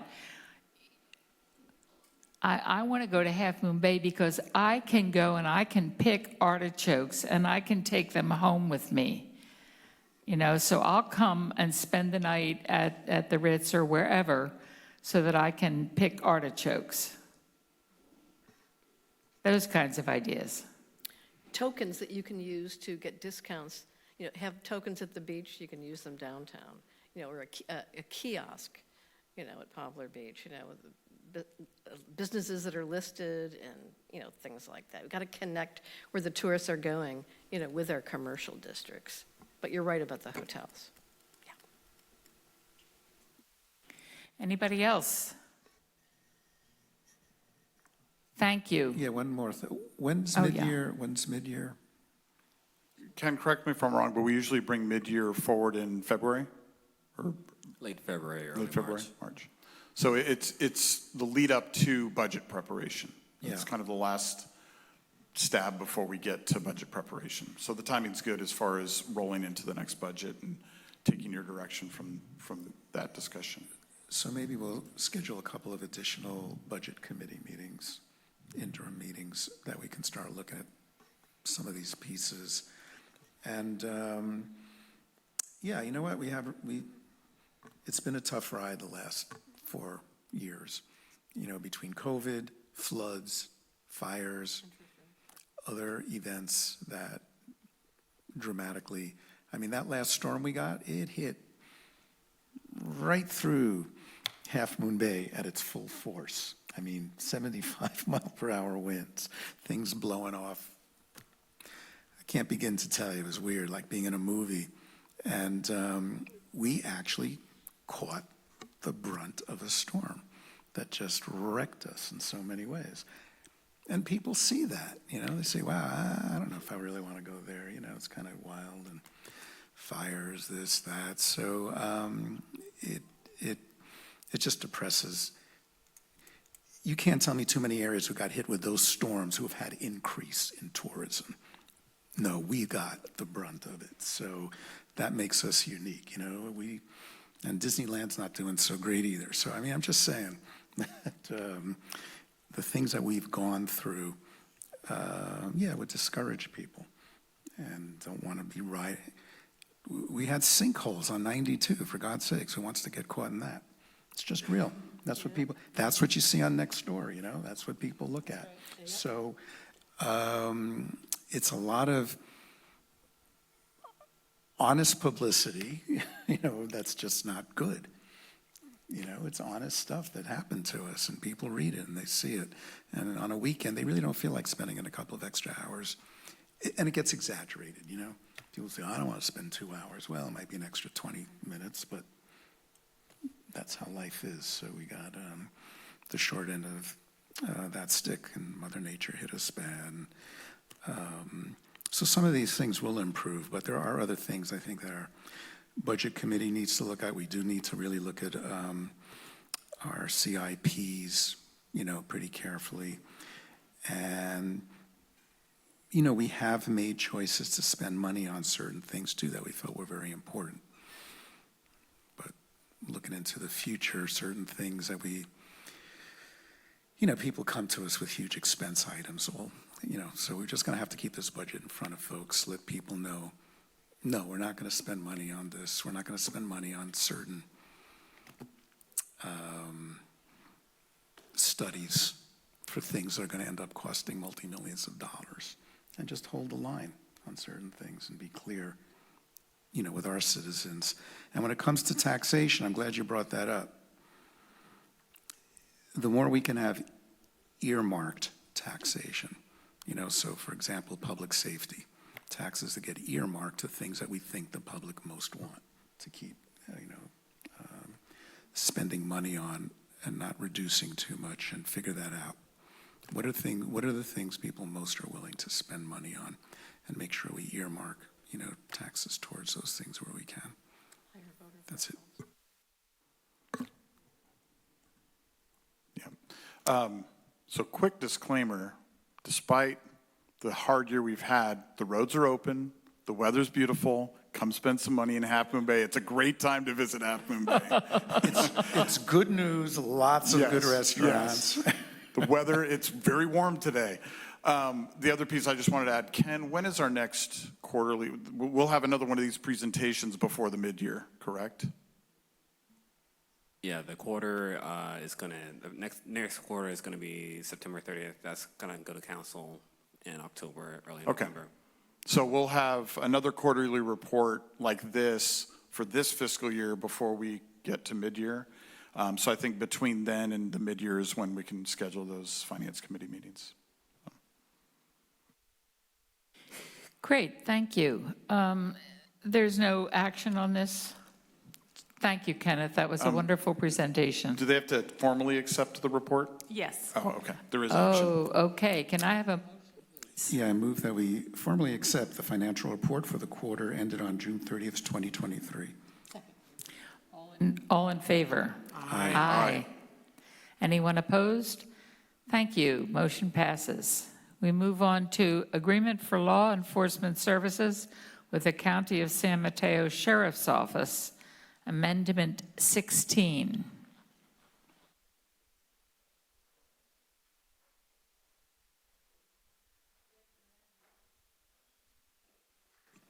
Mayor and council members, I'm pleased to be here, John Dowdy, City Manager's Office, but more importantly, to introduce a long-lost staffer, Carlo Way. I don't know if some of you were here, if not all of you, and remember Carlo. Carlo spent 5+ years in active duty, came back to us as an analyst, and has been working very vigilantly on picking up emergency preparation and related items. And so ask him to handle the presentations tonight for the sheriffs and the dispatch. He's worked closely with Matthew and myself in bringing this to you. So with that, introduce yourself, Carlo, and take it away.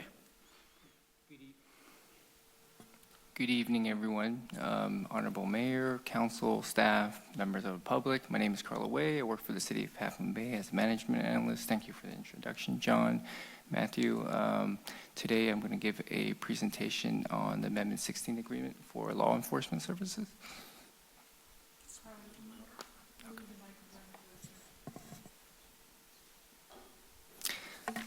So the request is to authorize the city manager to execute Amendment 16 between the city and the San Mateo Sheriff's Office for law enforcement services. This is for 21 months, and this is to extend it from October 1st, 2023 to June 20, 2025. So that's 3/4 of this FY and all of next FY.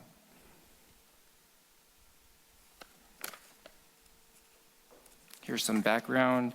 So in 2011, the city entered into its initial 5-year agreement with the county. Following the end of the police department, the city and county have amended the original agreement now 15 times, and basically to update the scope of service and staff coverage and the related costs. So during what Matthew already talked about earlier, during the FY 2022-2023, there was a countywide cost of service study that was completed, and it identified the actual cost that is incurred. So the study reflects the necessary increase to the base cost for all contract cities, including Half Moon Bay, and they realized that basically they're significantly undercharging for the services they're providing.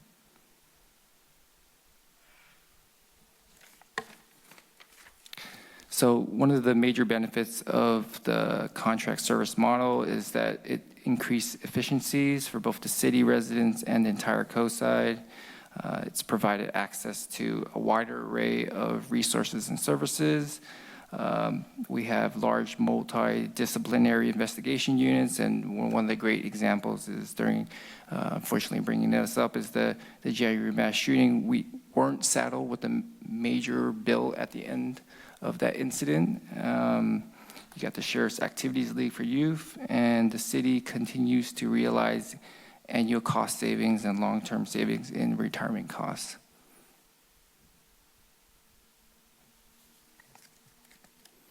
So this is the agreement overview. Nothing has changed. They're not changing anything in terms of their scope. I just have it here on the screen if you want to take a look at.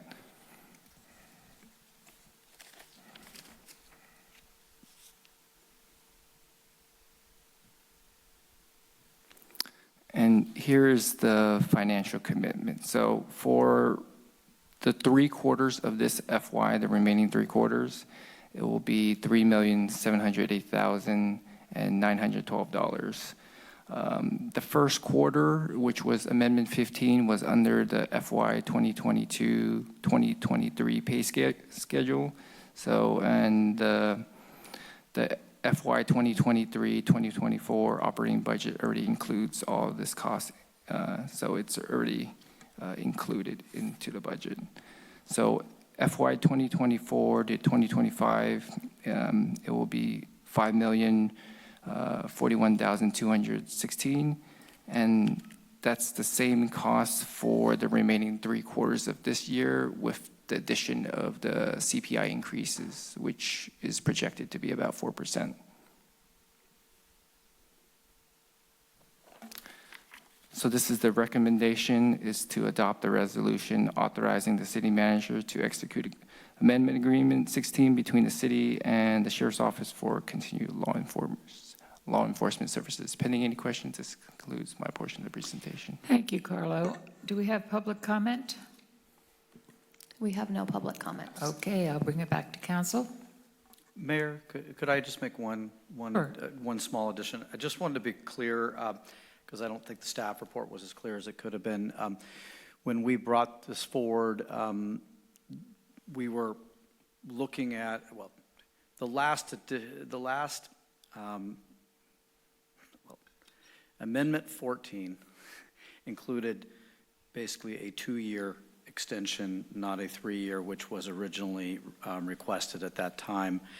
Because of the overlap and because of the movement with the first quarter, Amendment 15, staff is recommending that this basically transition into what would equate to a 3-year agreement. In this instance, it represents only the remaining three quarters of this plus 1 year.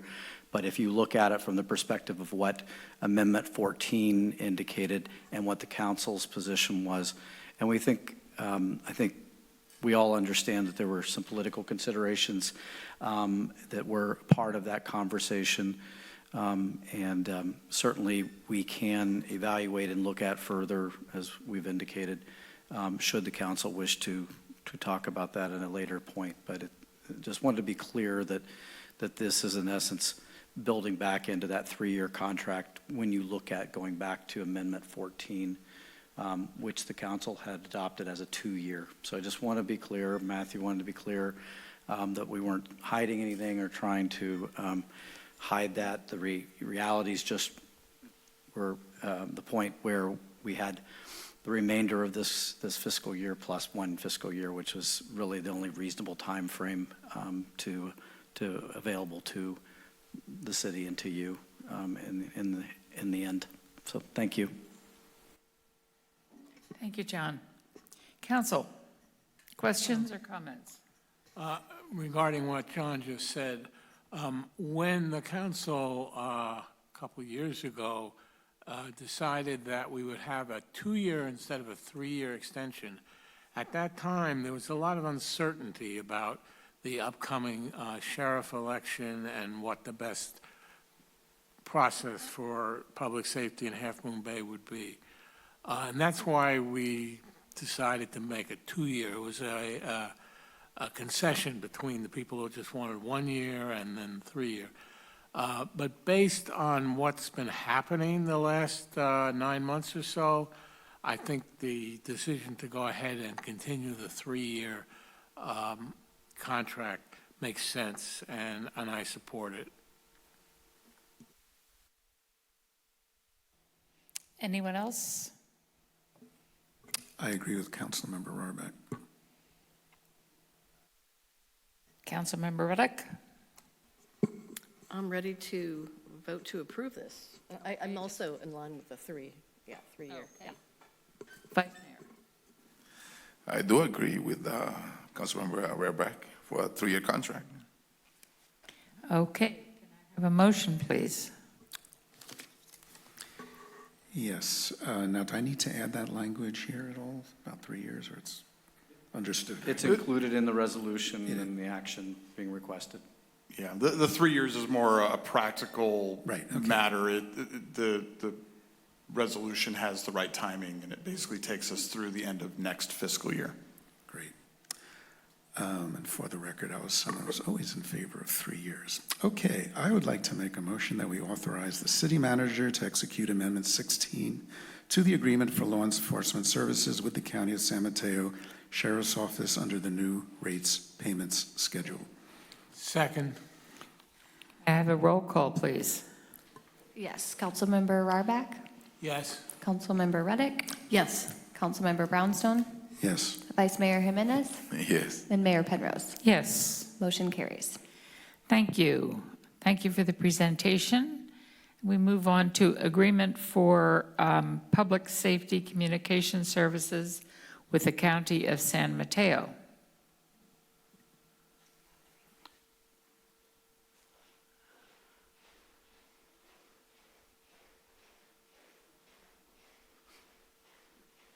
Get some oil for that man's shoes.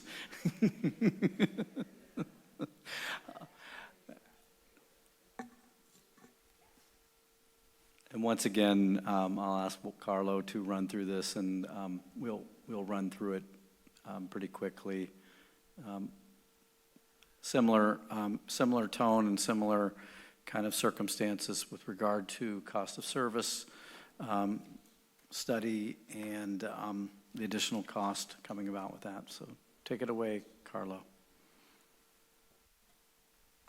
Good evening again. This is for the dispatch agreement with the County of San Mateo. So the request is to authorize the city manager to negotiate and execute an agreement between the city and San Mateo for continued dispatch services from July 1, 2022 through June 30, 2025.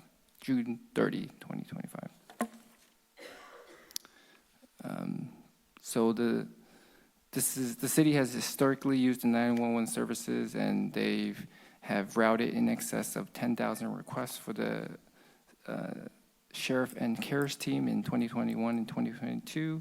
So we had our initial 5-year agreement in 2012, and then another 5-year agreement in 2017.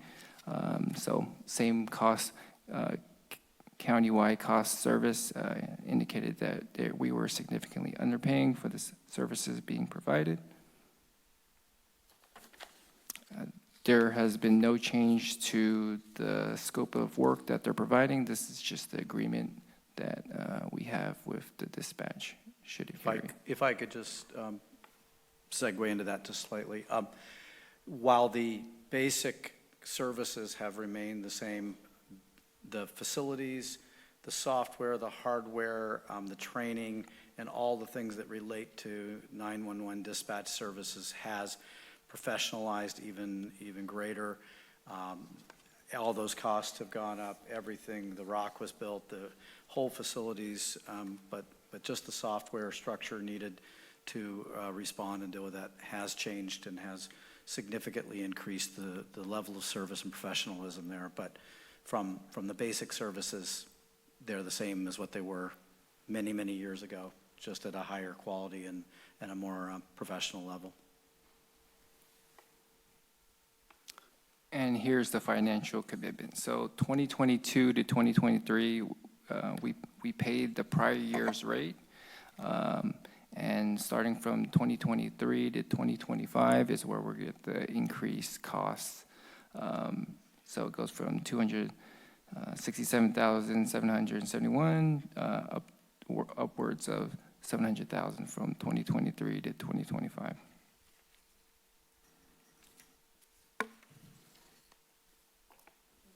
Thank you.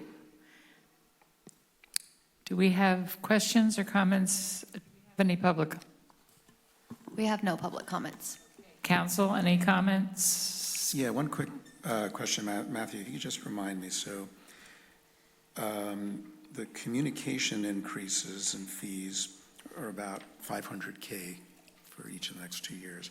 And what was the sheriff's increase? About $1.5 million.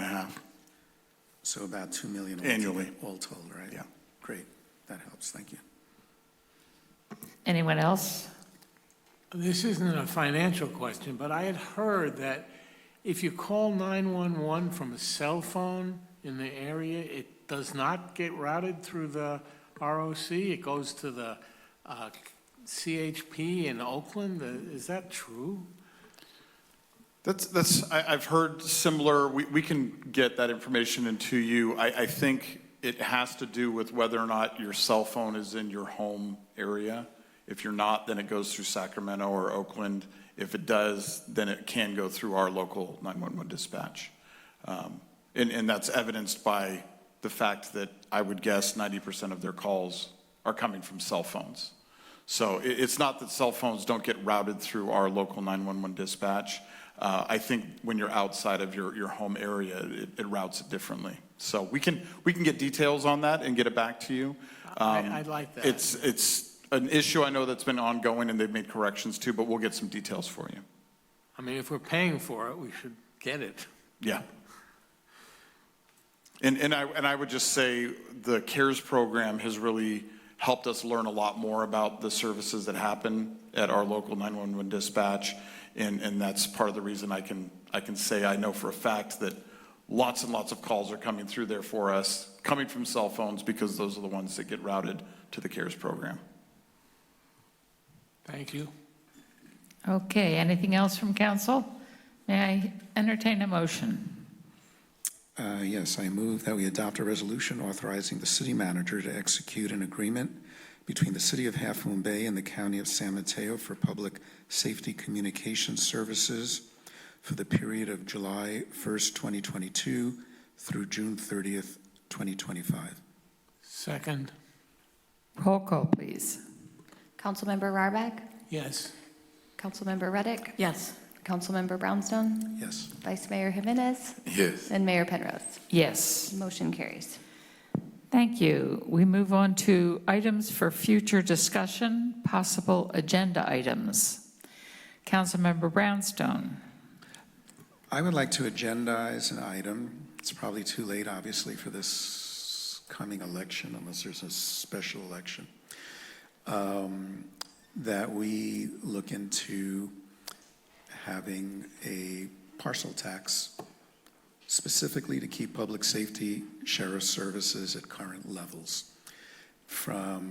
Because that's why I was asking about the numbers. It seems that the $4 million deficit over the next couple of years, $2 million of that is exactly this. And I think the public, everything I see in next door, they would like to keep current levels in place. We're not even asking for increasing, just even keeping current levels. And I think we would get a positive result. So I think we should look into that. You mentioned a tax. I think, you should only raise a tax if you think people are going to vote for it and feel that it really benefits them. So, yeah, I think we should agendize that and look into it. I'll second that. I agree with that. And is that going to be something we can do fairly soon, or is that something that is going to take a while to research? I'll just chime in that if a parcel tax were to go on the ballot, it would be on the November 2024 ballot. So we can, work with finance staff and bring forward some information. Ultimately, the deadline to put something on the ballot would be August 2024, so there's some lead time. And I'll just also share that I'm aware that other jurisdictions in San Mateo County are also looking at parcel tax measures similarly to compensate for the increase in law enforcement costs. Okay. Any other possible agenda items? Seeing none, City Council reports. Quick thing, if you would like to visit the San Jose Mercury News, we made a front page, Half Moon Bay, about the event on Saturday. You'll see more pictures, and some of the comments from the event. Great, thank you. I went to the senior center last night where there was a presentation about electrification, home electrification. Lots of organizations presented. There were lots of homeowners who told their stories about how they were able to electrify, how they were able to get rebates, tax incentives for the good of the community. It was a really interesting presentation. I hope we can continue that. A lot of people are turned off when they hear about the cost of electrification. When they hear about the benefits, they can change their minds. So it was a very good presentation, and I encourage us to consider that sort of presentation. I would love to have PCE come and give us a presentation on the available rebates and discounts. And do you think we could get somebody from PCE to come? Yes, and I'm just thinking we're in the next couple of months, we're going to have an update on the climate action plan and the electrification ordinance. Seems like that would be the time to do all of that. Be perfect. So we'll target that probably in the next 2 months. Okay, great, thank you. Okay, one moment. So I attended the One Shoreline meeting yesterday afternoon, and we had a presentation from San Francisco International Airport on their planning to protect the runways from flooding and sea level rise. And it's a project that ultimately will probably cost in the vicinity of $1 billion. And it was interesting, SFO totally funds its own stuff, right? They issue bonds, for themselves, without taxpayer having to pay anything. But it's a major deal.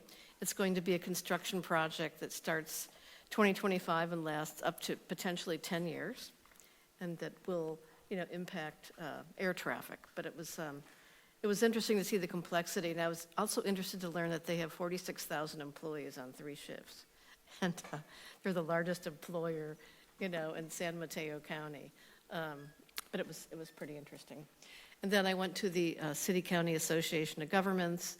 They released the application form for Transportation Development Act grants. So I guess staff will want to stay on top of those. I know Maz goes to the Technical Advisory Committee meetings. And then I had an update on their development of an equity policy, which is quite substantial about how they're going to make sure that that grant funding and anything to do with transportation, whether it's, you know, electric scooters or whatever, that it deals with disadvantaged communities in a much stronger way. So that was pretty interesting. And then just to the point about electrification, you know, I think it would be good at some point to have a presentation on this new state plan to have utilities go on a progressive fixed monthly rate scale, and what that might mean for, you know, electrification. Certainly, if people can pay a fixed rate of $51 a month instead of $250 or $400, and if any of the costs have to be added to solar, that's going to affect, you know, the economics of electrification. So I think it's important to stay on top of that, but to have a presentation for people to understand, or at least to be able to communicate what the California Public Utilities Commission process is going to be for developing the administrative rules and regulations. That could affect low-income people, benefit them very well and very highly, and potentially, you know, make it much more expensive to do solar. So we want to understand that. Why don't we ask the CPUC to come talk? Good luck with that one. Well, we actually met somebody, Anna Eshu has invited somebody to come talk to us, so. Well, that would be great. That's ideal. You know, Yeah. if we could get somebody to do that. You know, I think each of us met with Bill Chang already to hear that Yeah. pitch. But I want to hear it from, you know, the people who are really, you know, boots on the ground and developing the regulations. So that would be great, Deborah. Mayor. Yeah. Mayor? Yeah. Just before. One last thing. Sorry, before you hit that hammer. I meant to follow up earlier. The gentleman from the union who came in and talked about adding to our housing element language to hire locally, and especially folks from the apprenticeship programs that we have that benefit disadvantaged youth here in the community. Is there something we need to do to make that happen, or? We don't have Jill Ickes or Mike Noche here tonight, but we will review our working draft and see if that language is already there. And if not, we'll definitely consider adding it. Great, appreciate it, thanks. Yeah, I think that's good stuff. So for sure, you know, we want to see what we can do there. Yeah. This meeting is adjourned.